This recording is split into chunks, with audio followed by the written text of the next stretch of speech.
Boa noite, seja bem-vindo ao Jornal Regional. Os portugueses estão mais contidos nesta quadra natalícia. Um estudo da Deloitte aponta para uma redução de 13,5% nos gastos com prendas e produtos alimentares deste Natal em relação ao ano passado. Nas ruas, os portugueses confirmam o cenário de poupança generalizada. No balanço de 2012, certamente estará o aumento da carga fiscal para os contribuintes, os cortes nos subsídios e agora, no fim do ano, a contenção que as famílias portuguesas mostram perante a época de festas. De olhos postos em 2013, os gastos diminuem no mês em que outrora o comércio ganhava o ano. Longe vão esses tempos e assim mostram os estudos. Segundo a Deloitte, os gastos com as prendas de Natal e com a passagem de ano vão cair 13,5%. Contas feitas, por lar, os portugueses vão gastar 464 euros, contra os 530 do ano passado. Neste orçamento já se incluem as prendas e as refeições. Para presentes haverá 233 euros e para produtos alimentares estão destinados os restantes 162 euros. Mas as contas definitivas só poderão ser feitas no próximo ano. Para já, nas ruas, confirma-se a tendência para gastar menos que em 2011 ou até nada. Os motivos são variados, desde o desemprego, pensões baixas e o medo do próximo ano. Eu em prendas não vou gastar nada, porque não podemos. As reformas são pequeninas. Meu marido, olha, faz hoje 87 anos. Eu tenho 84. Não dá. É o mínimo dos mínimos, que não se pode. É uma coisinha para os netos, nem para o marido, nem para mim, que não há problema, porque a gente também está a evitar. É umas coisinhas para o neto e para a nora, que eu ainda vou passar, se Deus quiser, o Natal. E não há para mais nada, porque não se pode. Menos que o ano passado, então? Oi, menos, mas quanto menos? Não há subsídio, não há nada. Meu marido também da função pública não teve aumento. Estão a tirar ainda. Nada. E então porquê? Porque não tenho dinheiro, porque o governo tirou-me. E o ano passado deu prendas? Dei prendinha assim. Não vou gastar. Olha, a minha filha não tem, porque está para o desemprego. E ele é reformado, tirar-lhe o dinheiro que devia ser para prendas. Então não comprei nenhum ainda. Nem vou comprar nada. Olha, estou a pensar em não gastar dinheiro nenhum. Não estou a pensar em gastar... É subjetivo, mas dadas as dificuldades que se avizinham, ou que já estamos a ter, é praticamente impossível fazer compras. E o ano passado, em 2011, deu prendas? Dei prendas. O ano passado dei prendas. O que é que mudou de um ano para o outro? A conjectura, aliás, vem-se agravando cada vez mais. Isso é sabido por todos, não é? E este governo parece que não tem capacidade de discernimento, só consegue alimentar a crise. Muito pouco. Estou desempregada, muito pouco. Mas isso em valores dará mais ou menos, sabe, de dizer uma média daquilo que espera No ou quanto mínimo 200 euros para aí. E o ano passado gastou mais? Talvez mais um bocadinho. O que é que mudou de 2011 para 2012? Mudou que a vida está muito mais cara, não é? Além do desemprego que eu estou, não é? Tenho a minha filha a estudar e é muito complicado. Olha, o que gastei já está aqui. Não tenho mais dinheiro para gastar. 17 euros. E é para quem? É para mim. Então não vai dar prendas a mais ninguém? Eu já dei uma prendinha à minha neta que, pronto, coitadinha, ela precisa. Dei-lhe umas botinhas. E não está a pensar gastar mais nada? Não, porque não posso. As minhas reformas são 323 cêntimos e agora com o subsídio e a renda da casa é muito cara, estou sozinha. Fez diferença do Natal do ano passado para este ano? Faz diferença? Ai, faz diferença, faz menina, faz muita. Gastou mais dinheiro o ano passado? Ai, gastei.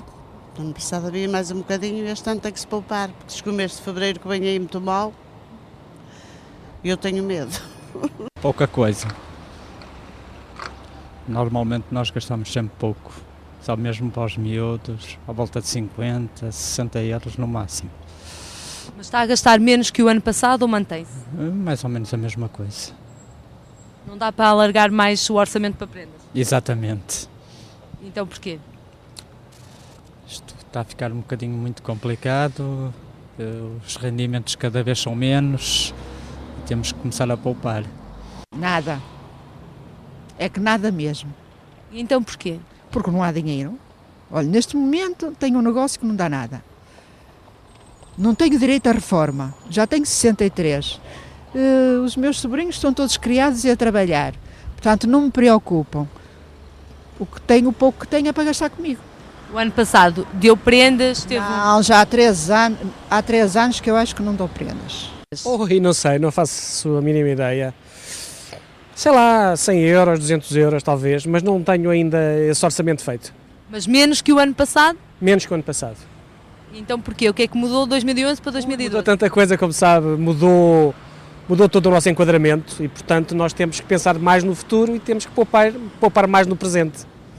Nem a quadra deste Natal faz, ao que parece, abrir os cordões das bolsas dos portugueses a pensar no futuro, poupam no presente que é hoje e que é também de Natal.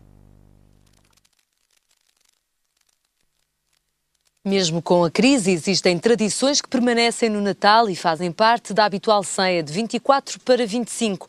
Bacalhau, azeite e frutos secos. Existem para todos os gostos e, por que não, para todas as carteiras. O orçamento de 2012 penaliza as prendas de Natal, mas não a mesa. O bacalhau regado com azeite é presença obrigatória na ceia desta quadra e a oferta é mais do que variada. Nos espaços gourmet encontram-se produtos para os paladares mais exigentes e para as carteiras mais recheadas. Este espaço tem exatamente tudo que as outras superfícies não têm, é isso mesmo. Tudo que está aqui no espaço gourmet do El Corte Inglês, no Clube del Gourmet, são produtos exclusivos, ou quase todos são exclusivos, com exceção dos vinhos, que se podem encontrar em algumas garrafeiras. Falamos de cerca de 70% a 80% dos produtos que estão aqui dentro são exclusivos e só podem ser encontrados em Portugal, no El Corte Inglês. Portanto. E nesta secção, o que não pode faltar, o que é afinal obrigatório levar daqui. Não podem faltar aqueles produtos que os portugueses estão habituados a consumir, como o bacalhau e o azeite, por exemplo. Nós temos aqui, enfim, um conjunto largo do que pode ser considerado, se quisermos, passo o simplicismo, o topo de gama do bacalhau, que é o bacalhau amarelo curado, e os azeites também muito especiais que temos aqui, algumas dezenas de azeites muito específicos para os gostos de cada um. O panettone, que é um produto muito específico, no fundo é o equivalente ao bolo rei, mas italiano, que só pode ser encontrado no El Corte Inglês e que tem uma procura muito grande por parte das pessoas do Porto. E depois os frutos secos, os queijos, os chocolates, o vinho do Porto não pode faltar também, ou o espumante, ou o champanhe, enfim, todos os produtos que os portugueses gostam e que nós temos aqui uma oferta que realmente é diferente do restante do mercado. Mesmo com a austeridade e crise no cotidiano dos consumidores, as vendas nesta superfície têm superado as expectativas para este ano, mas com diferenças em relação a anos anteriores. O comportamento do consumidor mudou, o comportamento não está igual e, portanto, nós esperávamos realmente que neste momento tão difícil da nossa economia tivéssemos um cliente com um comportamento mais racional, mais cauteloso, mais preventivo, mais defensivo e de facto isso nota-se. O cliente procura comparar mais preços, procura ser mais racional na hora de comprar, mas realmente em termos de volume de compra e de procura, felizmente não temos sentido fortemente essa quebra e estamos bastante satisfeitos com o desempenho, se assim se pode dizer, das vendas deste Natal. O Natal que se avizinha com menos prendas no sapatinho, mas com um fiel amigo à mesa e tudo para satisfazer os mais golosos ou os mais novos. Apesar da incerteza do que há de vir em 2013, nesta quadra cada família parece querer guardar ainda o essencial para o Natal. Seguimos agora com a atualidade regional. Luís Filipe Menezes garantiu que o problema do mercado do bolhão terá que ser resolvido durante um eventual primeiro mandato autárquico na cidade do Porto. O candidato do PSD à Invicta diz que há símbolos dos centros da cidade que são muito emblemáticos e comparou mesmo o mercado às Ramblas de Barcelona e ao Covent Garden de Londres. Recorde-se que já no início do mês o candidato do PS à autarquia portuense, Manuel Pizarro, garantiu também a reabilitação do mercado. Incentivar com uma só medida a natalidade e o comércio local parece à partida improvável, mas a autarquia da Póvoa de Lanhoso quer provar que é possível. Esta semana foi lançado o projeto Natura Lanhoso, que tem como objetivo apoiar as famílias que tenham filhos em 2013, ao mesmo tempo que é uma resposta à promoção do comércio local do concelho. Na prática, será dado um apoio financeiro às famílias, que poderá ser descontado no comércio local em produtos para os recém-nascidos. Dados do INE apontam que em 2010 o concelho registou 8 nascimentos por cada 1000 habitantes, um número que a autarquia quer ver crescer.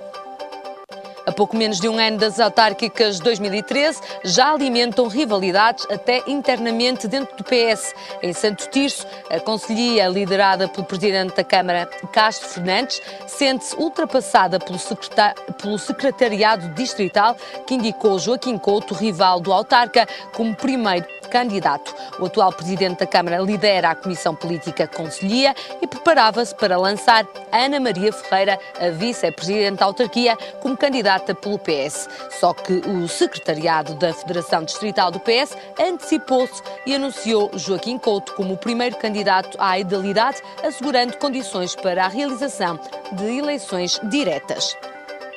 Nos próximos dias 14 e 15 de dezembro, a cidade de Viseu vai receber o projeto Meu Futuro em 24 horas. O projeto, que já percorreu várias cidades do país, quer com palestras e workshops promover o emprego e o empreendedorismo. A participação é gratuita, mas limitada a 170 participantes que se podem inscrever pela internet. O Meu Futuro em 24 horas terá lugar no auditório Mirita Casimiro. Segundo a organização, o evento é uma iniciativa com um cariz claramente social e que pretende ser uma lufada de ar fresco em tempos de crise.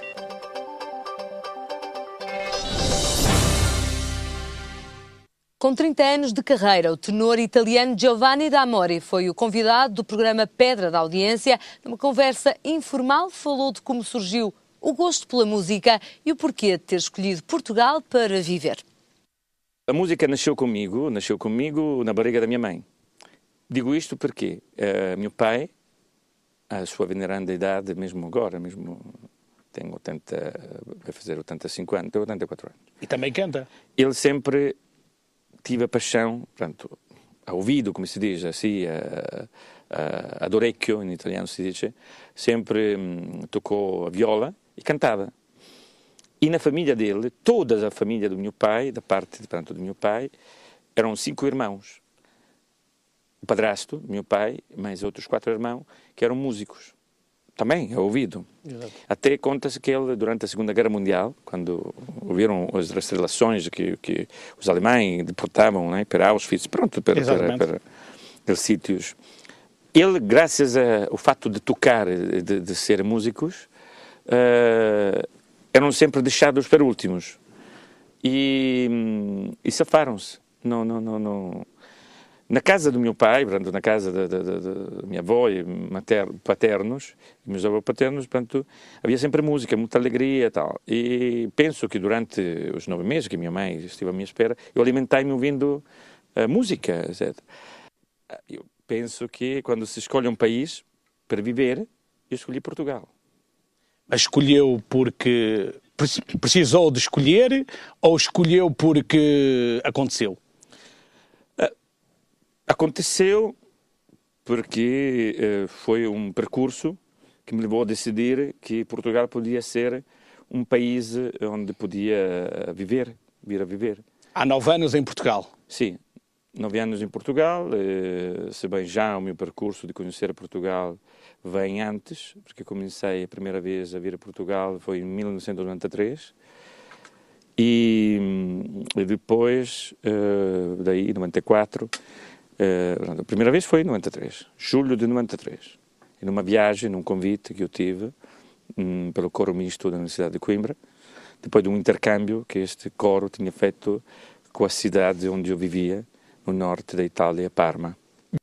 O programa Pedra da Audiência para ver mais logo às 22 horas na íntegra. Seguimos com o comentário neste Jornal Regional com Artur Ribeiro. Olá Artur, bem-vindo ao Jornal Regional. O Primeiro-Ministro Pedro Passos Coelho confirmou hoje que o Governo vai propor a fixação da indemnização por despedimento em 12 dias por ano de trabalho e que as novas regras deverão entrar em vigor já em 2013. Primeiro, apanhou de surpresa esta possível redução de dias? Vamos lá ver, eu acho que nada que venha do Dr. Passos Coelho me apanha de surpresa, porque eu dali não espero nada de bom e não há praticamente semana nenhuma, para não dizer dia nenhum, em que não venha dali mais uma medida contra os portugueses, contra os trabalhadores e contra o país. De facto, aquilo que há algum tempo atrás a indemnização por despedimento dava direito a 30 dias por cada ano de trabalho, depois, por pressão já deste governo, que foi recuando, neste momento está em 20 dias por cada ano de trabalho. Na última revisão ao Código de Trabalho. Foi, exatamente, passou para 20 dias por cada ano de trabalho, dizia-se que era ali que ia ficar. Agora querem passar para 12, e já se diz que é de 8 a 12, o que significa que daqui a algum tempo querem passar para 8. E isto eu há bocado ouvi o João Proença da UGT, e eu quero já dizer que o João Proença para mim não é referência nenhuma, porque a UGT enfim, está muito comprometida com algumas políticas de direito e algumas perdas de direitos aos trabalhadores que este governo tem feito, mas ouvi o João Proença dizer que isto está contra o acordo tripartido, um acordo que foi feito entre a UGT, o patronato e o governo. Os parceiros sociais do governo. A CGTP pôs-se de fora na altura e muito bem, mas que está contra esse acordo tripartido, e disse uma coisa que eu até nem sabia, é que nos países da União Europeia a média é de 20 dias de indemnização por cada ano. O governo quer ir mais longe e quer 12. Sempre com um argumento de que está namorando de entendimento, o que também não é verdade. Diga-se desde já que há muita coisa que o governo tem feito de mal, de muitas malfeitorias, que diz sempre que justifica sempre com um memorando de entendimento, mas se formos ver, isso não está no memorando. Ainda há poucos dias, um artigo de um jornalista, Daniel Amaral, que precisava até filho do professor Freitas do Amaral, dizia que muitas das coisas que o governo anda a fazer argumenta que estão no memorando e não estão, e ele até transcrevia a totalidade do memorando de entendimento para as pessoas poderem confirmar que de facto não está lá. Mas a verdade é que... Mas então, porquê é que o Governo se defende de alguma forma ou se justifica com o memorando, Artur Pois, Ribeiro? o Governo, todas as medidas más que tem tomado, diz sempre que estão no memorando. Aliás, começou por dizer que, além do memorando, porque era preciso salvaguardar e garantir o cumprimento das metas estabelecidas com a Troika, e, portanto, que além do memorando. E agora tudo o que faz é estar no memorando. A gente houve o Partido Socialista, que foi o partido que assinou o memorando de entendimento, porque o Governo era do engenheiro Sócrates, a dizer que muitas daquelas medidas não estão lá, e não estão. Por exemplo, quando lá diz que é preciso reduzir autarquias, não diz que é preciso reduzir juntas de freguesia. Fala de autarquias, mas as autarquias não são só juntas. Poderiam ser municípios. Sim, podia ser, por exemplo, reduzir as empresas municipais, etc. Portanto, nem está especificado como é que se vai reduzir e quantas é, etc, etc. O governo faz aquilo numa secretária de régua e esquadro, diz são estas que acabam e pronto. Portanto, há muita coisa que o governo justifica com um memorando e que não tem razão para justificar. Mas o que é verdade é que o governo, todas as semanas, retira direitos aos trabalhadores, todas as semanas, e portanto eu não me surpreendo. Repara, com isto o que é que vai acontecer? Se um patrão, se uma entidade patronal, para despedir um trabalhador tem que dar apenas 12 dias por ano, há naturalmente muitos trabalhadores, porque são ativistas, porque são delegados sindicais, porque são pessoas que lutam pelos seus direitos, etc., porque são referências para os outros colegas de trabalho. O patrão, se ele está lá há 4 ou 5 ou 6 anos, dá-lhe 1 mês e meio ou 2 meses de vencimento, que é 12 dias por cada ano, manda-o embora. E no lugar dele, mete um que ganha menos, que fica contratado a prazo, que fica sem direito a fazer greve porque como está contratado depois não lhe renovam um contrato. Portanto, tudo isto vai contribuir para a precariedade do trabalho e vai contribuir para criar mais desemprego e vai contribuir para retirar direitos aos trabalhadores. Porque são as medidas do Passos Coelho, eu não vejo tomar nenhuma medida acertada. Esta é mais uma medida daquelas, e eu espero que ela não vá por diante, porque eu acredito que os trabalhadores vão lutar contra ela. O Governo terá que negociar com os parceiros sociais. Sim, esta medida. E o Governo anunciou que vai levar lá agora à concertação social e depois vai à Assembleia da República.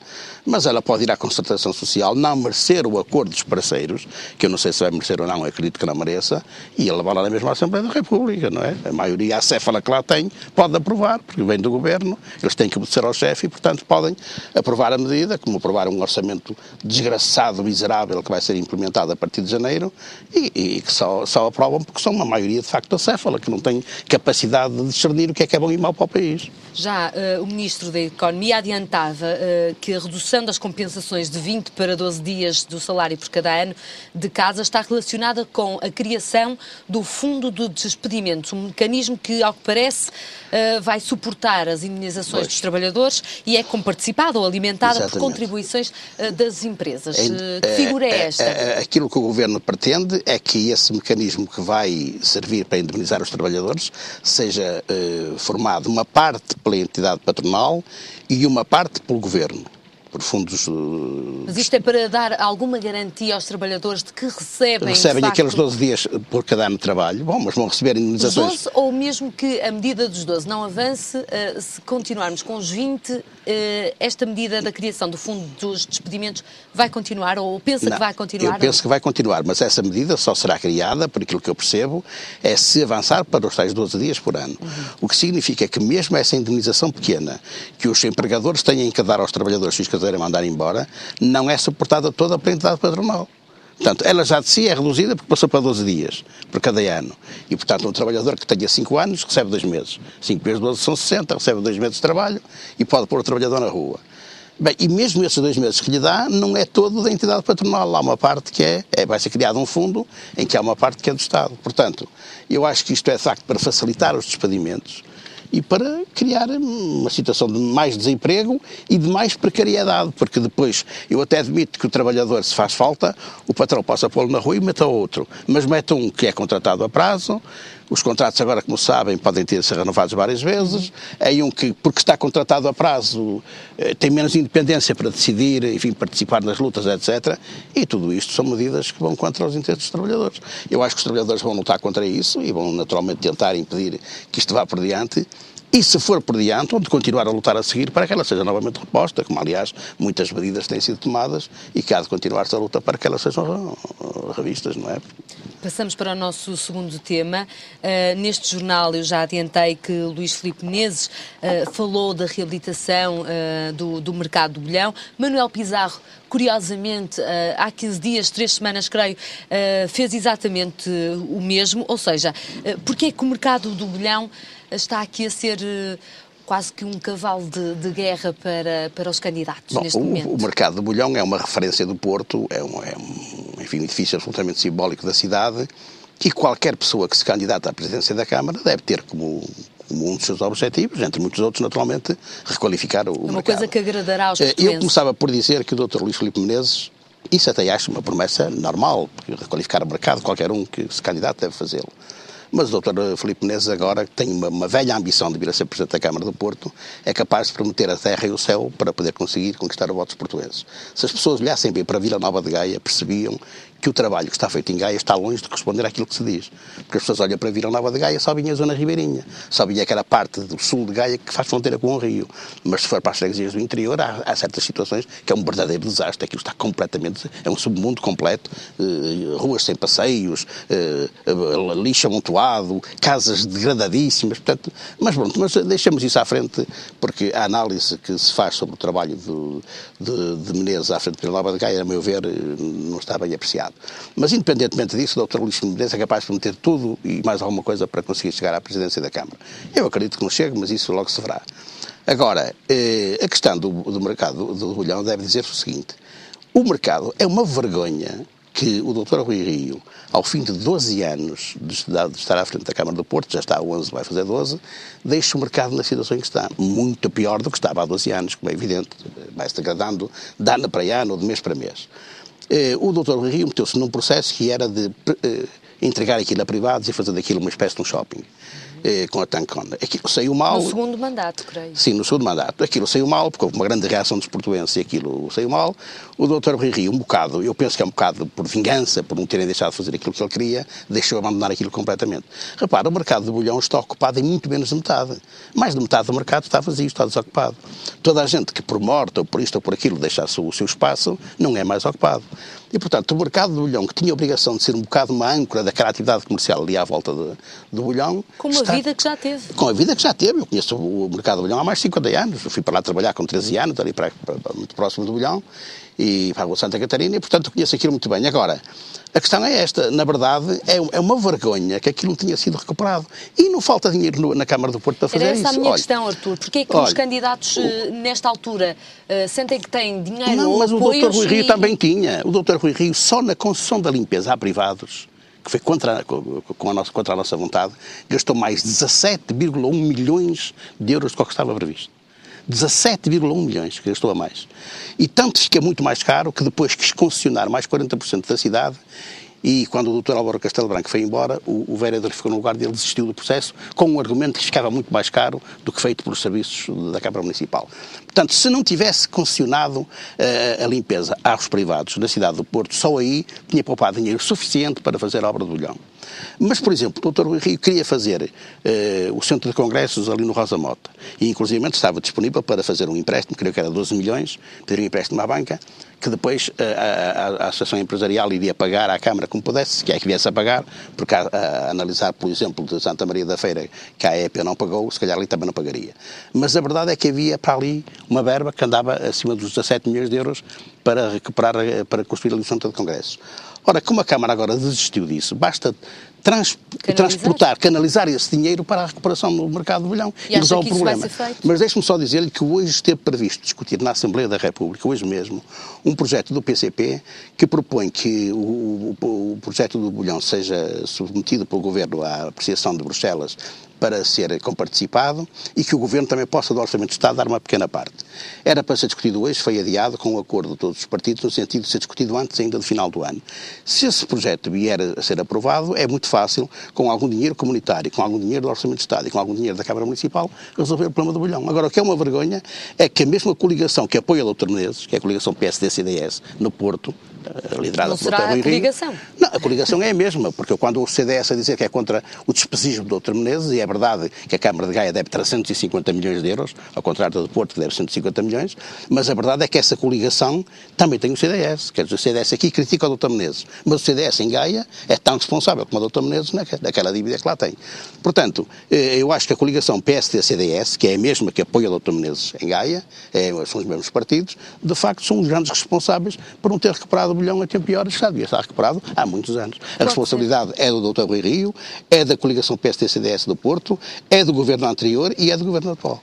Bem, pelo menos creio que os trabalhadores do Bolhão têm neste momento motivos para sorrir em 2013, uma vez que se avizinha, quer pela via ou do PCP, com o pedido, ou então dos dois candidatos PS, VSD já a garantirem esta reabilitação, que o mercado não vai ser esquecido. Não, eu acho que tem que ser requalificado e eu acho que está com muito atraso, já devia ter sido requalificado há muito tempo. Nós defendemos isso, sempre defendemos isso. E, portanto, estou convencido que ainda alguma parte já com o Dr. Rui Rio, porque no orçamento aprovado ontem há já uma verba pequena, embora de 700 mil euros para investir já no Bolhão, mas admitindo até já que possa avançar essa proposta do PCP na Assembleia da República, eu estou convencido que, ou com dinheiro comunitário, ou com dinheiro do Orçamento Municipal, ou com dinheiro do Orçamento do país, acho que é possível e é obrigatório requalificar o Bolhão, enfim, nos próximos tempos. Transformá-lo como um símbolo da cidade? Como um símbolo da cidade, que possa ser atrativo também para atrair gente ali para aquela zona e com isso desenvolver a atividade comercial toda à volta de Santa Catarina, Fernandes Tomás, Rua Sá da Bandeira, porque etc. Pode efetivamente revitalizar todo o Tem que ser um processo âncora para toda aquela zona, é evidente, para a baixa da cidade. Artur, obrigada pelos seus comentários neste Jornal Regional, nesta quarta-feira. Na próxima quarta-feira, 2 a 8 dias, contamos aqui com a nossa rubrica de Direito. Para já, ficamos com as previsões do tempo para amanhã. Uma quinta-feira com chuva é a previsão do Instituto de Meteorologia. Só o Alentejo e o Algarve escapam aos aguaceiros. De lembrar que hoje vários distritos estão em alerta amarelo e laranja por causa da chuva e do vento forte. Quanto a máximas para amanhã, 15 graus para o Porto, 16 para Lisboa e 17 graus de máxima para Faro. A informação está de regresso mais logo no Jornal Regional. Até lá, tenha uma ótima noite.